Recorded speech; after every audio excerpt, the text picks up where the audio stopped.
Ой, да это обычная бязь. Даже не благородная, не парча, не атлас, не натуральный шелк. Да, это обычная бязь, но из этой бязи можно сшить офигенных, опупенных, классных, здоровских кукол. Аделька, фиалка, крапушка. Такие вот девочки. Девчонки 25-26 сантиметров шьются из бязи. Из бязи и на лицо идет трикотаж. А если бязь белая, то это вообще шикарно.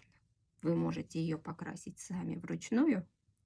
Для кукол почему нет? Можно взять обычные акриловые краски и покрасить хоть как.